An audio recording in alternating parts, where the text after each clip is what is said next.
Hey guys, what's up, fans? It's Vince down in Tampa, and it's raining day as usual. You know, it's that time of year, hurricane season, so we're getting a lot of bad weather.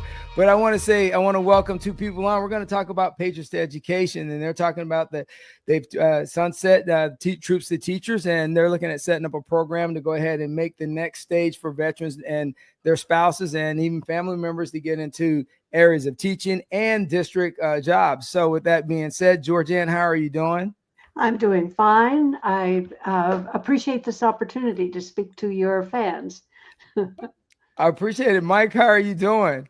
Good, Vince. Good to see you again. And I just want to start the show out since you're in Tampa and I'm, an avid Bills fan. Go Bills, because we're playing you guys today. Yeah, I gotta love it. And Georgianne, where are you located? Because I know Mike, you're in Washington State. Georgianne, where are you at? Nevada. Okay, so hey, they're on the West Coast, so they're just getting up, and we've been rolling a little bit while here on the East Coast here. So, Mike, I got a real quick question for you. Now, the fact that Troops to Teachers was around for multiple years and it's transitioning out, what made you and Georgianne come up with the concept of standing up Patriots to Education? Well, I retired in 2017 from the Army, Vince, and I met George Ann and another group of individuals that had worked previously with the Troops to Teachers program in many different ways. And they formed a group that was hoping to replace Troops to Teachers. And frankly, after several years of fits and starts, it wasn't materializing to the speed that we felt was necessary. So a group of us, Georgianne included, decided to start Patriots to Education to focus on getting our veterans and spouses, inspiring them to continue to serve, but to serve in our national public schools. And that's, like I said, something that we started back in 2017. And I know Georgianne started working on it before I did. And we were just trying to get the synergy built, and we felt that Patriots to Education was the right avenue and the right train to jump on to get that effort going.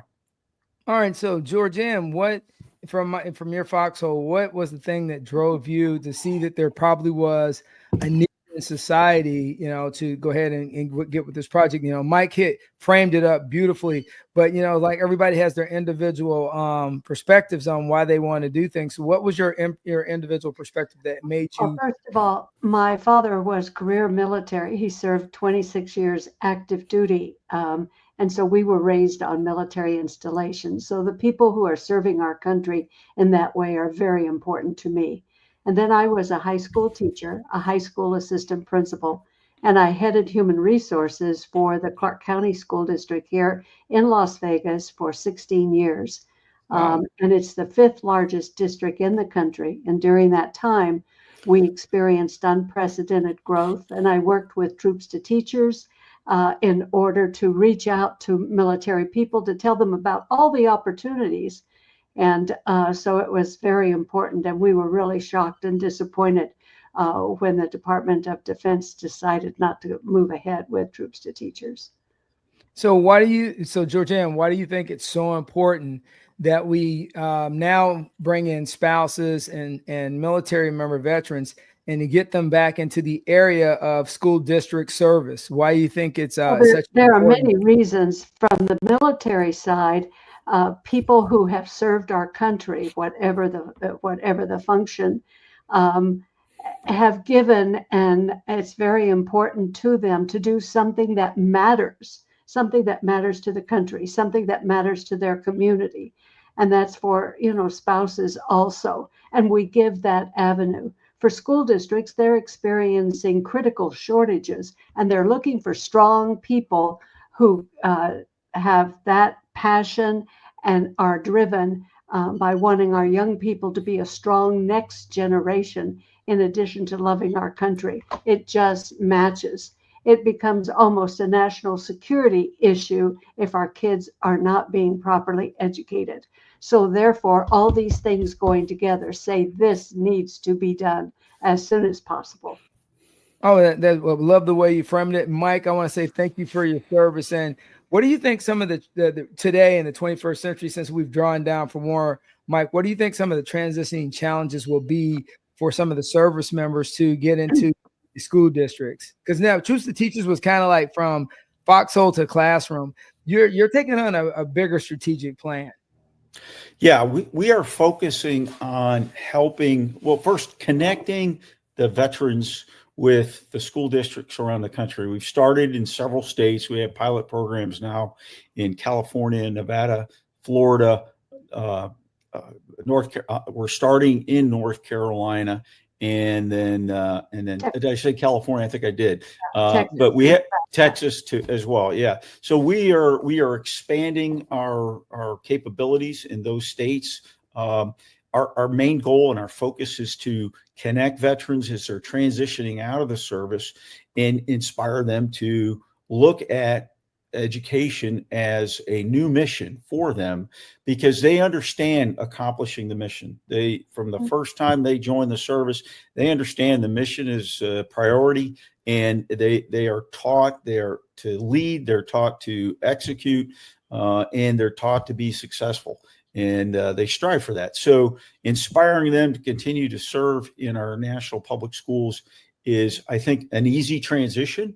But as Georgianne indicated, right now there's a host of challenges in the education community right now, from funding to lack of teachers and support people in the schools. And so trying to match the veterans with the schools is one of our goals. We have a team of folks that are going to work to do that. Ultimately, as we expand, because we are a nonprofit, everybody in our organizations is a volunteer right now. No one is being paid. We're doing this. Most of us are retired military or educators. So our goal is to raise enough funds through donations from corporate as well as individual to be able to eventually fund and help fund the teacher, the veterans, to either be trained or get certificates to make them more, give them the opportunities and skill sets so that they're more enticing for the school system to hire. Right. I mean, so your key point, you're talking about making sure there's some kind of stipend in place, there's some kind of bonus in place to make it more lucrative, which makes sense, like any organization. And you guys being a nonprofit and not working on not having, having to build that base. So, Mike, if you could talk to a legislator or an angel, what would your framework would you be to say to them if they're watching this podcast and say, why is it important for a legislator to pay attention to what you're trying to do and why it's important? Well, for example, at Fort Hood, Texas, right now, between 8,000 to 10,000 service members, Army, are transitioning out of the service every year at Fort Hood alone. You take a school system like Nevada, they're short over 1,100 teachers right now. We need to help fill that gap so that our kids in the Clark County School District have teachers that can teach them in classrooms that are optimal for the education experience. We had now multiply that towards the number of service member sailors leaving San Diego. I think Georgianne's got the latest figure on that. 18,000 a year.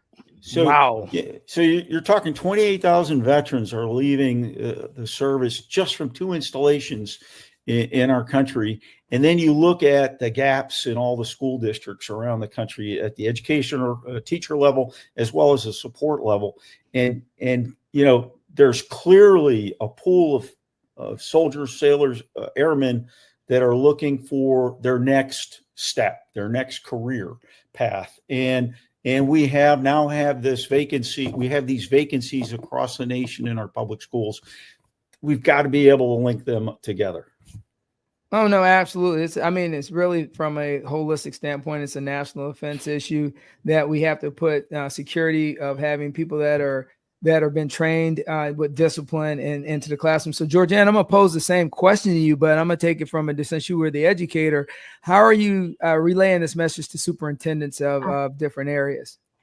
Well, what we're doing is, in each of the states in which we're working, we start off with the school districts. So we start with the school districts that are near military installations, but we also involve the entire community. We involve the state through the departments of Veteran Affairs to get the information out to veterans that live already in the state. We work with the National Guard. We work with the transition assistance component for the reserve in order to get the word out. And then we work with all community organizations, including AUSA and the chambers of commerce and so on, to get the word out to those veterans, National Guard members, reservists that are already living in the state.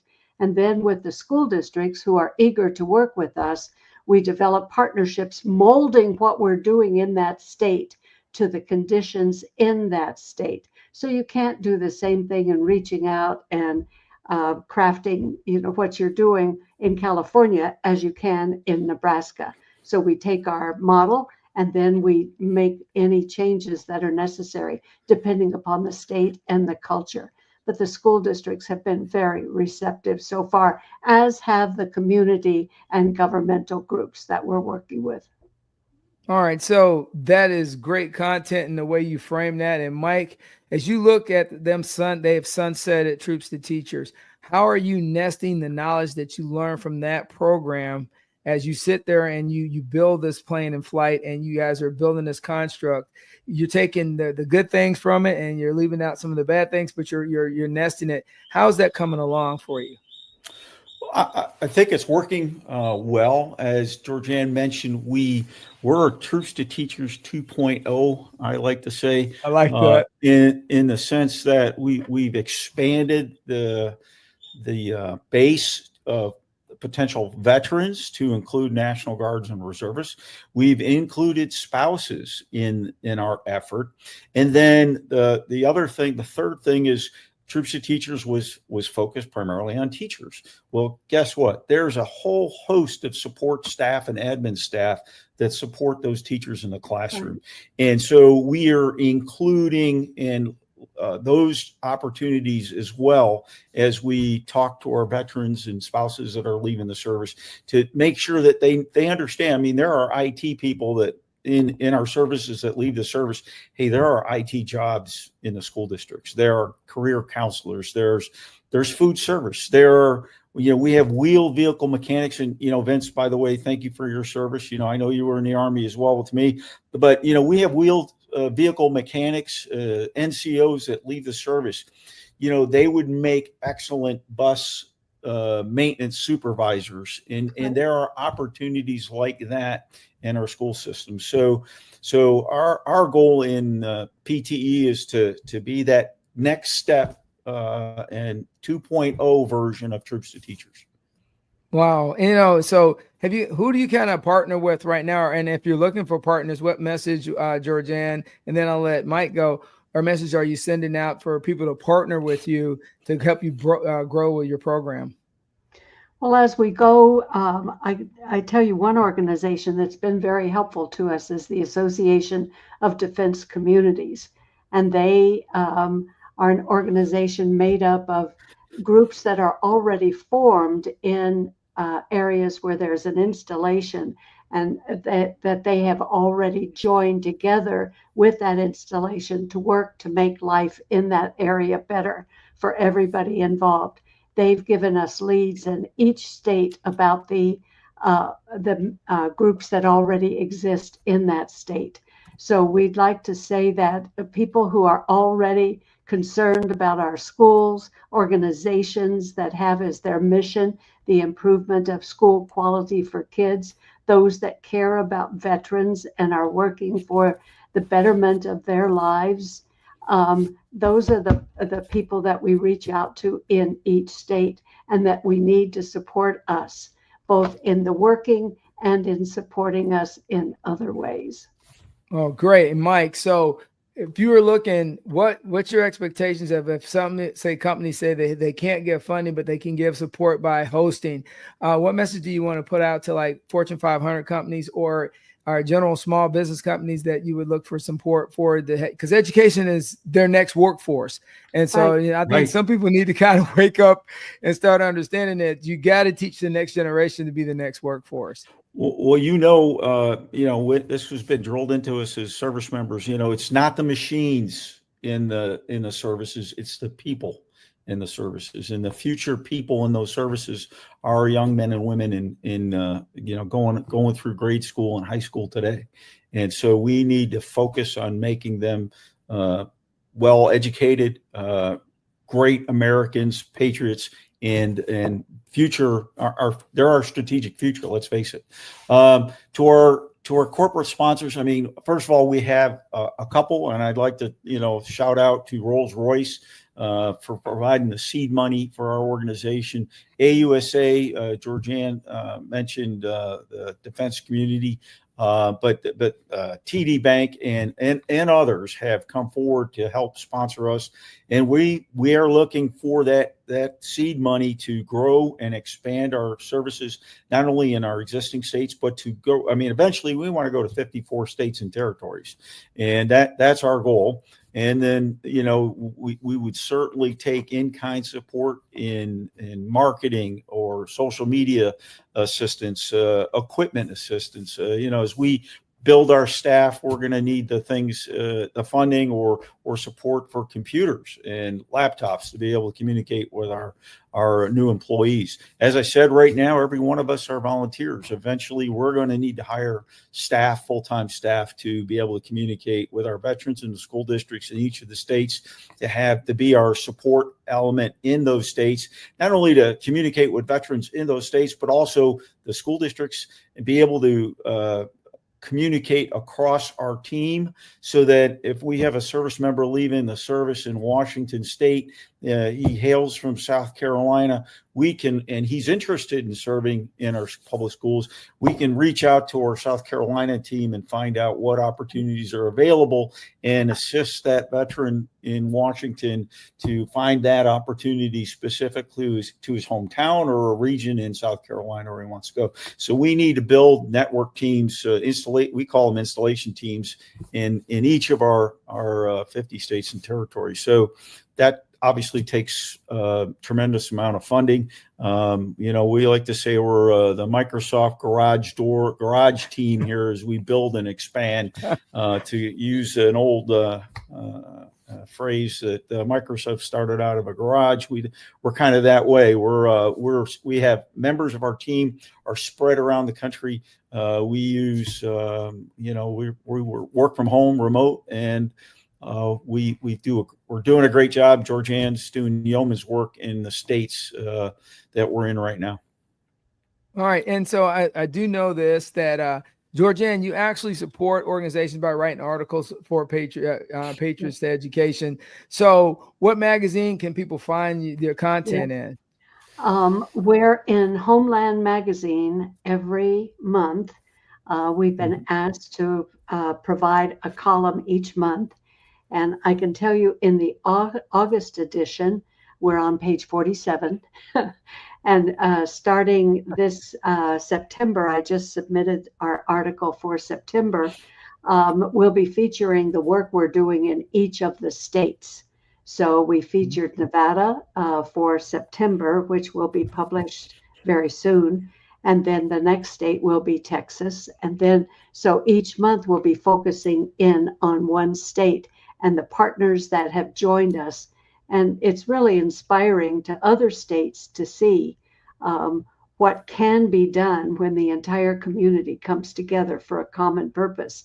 And that common purpose is, in this case, giving military-related people an opportunity at a second career that matters, and then providing our kids with a chance to be successful in life. And through all of it, it provides for our national security, which is important to all of us. Oh, well put. Yeah. So, Mike, go ahead. No, I echo what Georgianne said. The other one recent shout out I want to also give, an organization we partnered with is the National National Veterans Business Development Military and Veteran Organization Task Force. It is a group of over 700 other veteran-owned businesses that are supporting veterans, and so we have partnered with them to raise awareness of our organization, but also learn from what they're doing, and we can assist each other in growing and supporting our veterans around the country. So that I did want to add that in here. I forgot. So, how do people get in contact with you guys? We have multiple ways. Our website is Patriots to Education, one word, .org. We are on LinkedIn, we are on Instagram, and we are on Facebook. So those are multiple avenues to be able to get a hold of us and see what we're doing. We do have an info page on our website that they can reach out to us. We have listed the states that we're currently in and the contacts in different at different levels in the states of people we're partnered with, and they can get access to opportunities in those states that we're currently working with. All right, so Georgianne, as we get ready to close out here, I'm gonna give you both a really hard question. So Georgianne, from a principal or old school teacher perspective, why is it important to have veterans in the classroom? I have had, as an administrator, veterans in the classroom. First of all, they know they're organized. Second of all, they have a passion for accomplishing the mission. In each of our articles, I'm having voices from the field. What did you do in the service? And now, what interested you in education? And what are you doing now? We had a Bradley armored vehicle driver for the Army who was in Iraq, and he is now teaching math in a middle school in Elko, Nevada. And he said that as much as he enjoyed his time in the service, he's enjoying reaching the young people in the middle school even more. So I think that says it all. We're meeting the needs of all of the groups involved. This is the only thing that I can think of in a long time where there are no losers. Everybody wins if we're successful. Oh, I love that. And so, Mike, for a veteran that's in the military thinking about getting out and transitioning, and they really don't have a plan, which that happens a lot, because I looked at a study that they did a while back on military service members coming out, and like 75 to 80% don't have a plan. So why is Patriots to Education so important to them to look at this perspective? Again, I believe that, all of us have memories of growing up, going to school, and we have, certain teachers that influenced us in as we grew up. And for me, many of those teachers were veterans, and they inspired me to join the service when I graduated out of high school. And I think beyond that, they were great Americans, and I think they give us that strength, and we see the history. And I think our veterans today, going back into our schools to teach our young folks about what it is to give them that education experience, of course, but also pass along those lessons learned from their time in the military. And they, let's face it, they have seen the world. They've traveled the world. They've gotten out of their hometowns. They have those life experiences. Many of them have served in combat, and they know the horrors of that, and they can potentially articulate why we need to make our country better and continue to serve beyond once they get out of high school and continue in so many ways. I think veterans are the key to the success of our public schools, and that's not taken away from young men and women that want to be teachers that aren't veterans. But I just think that the veterans provide that special spark, and they were for me. And I think there is Georgianne can tell you from the many anecdotal conversations with veterans that are teaching today, how much serving meant to them and how much they feel today their service has inspired them to be better teachers in our schools. Oh yeah, greatly the way you frame that. It's amazing because when you look at our society, the veterans are a key element, and you need both parts of society. You need the educators coming out of college, and you need the veterans in there that give that blend. So we have real life experiences, and then we have people building experiences. Guys, I want to thank you both for coming on today to Embrace the Power. Patriots to Education is an important program. You guys need to make sure you like and subscribe to the show, but also, more importantly, check out the website, make a donation. Let's get that fund up. Let's make it happen so that we can get more veterans in the classroom, but not just in the classroom, get spouses in the classroom, but not just in the classroom. Let's get them in the school districts, helping out at administrative levels. And with that being said, guys, we always say here on Embrace the Power, keep it rolling. And thank you again. Stay blessed and have a great weekend. Thanks, Thank you very much. Have a wonderful day.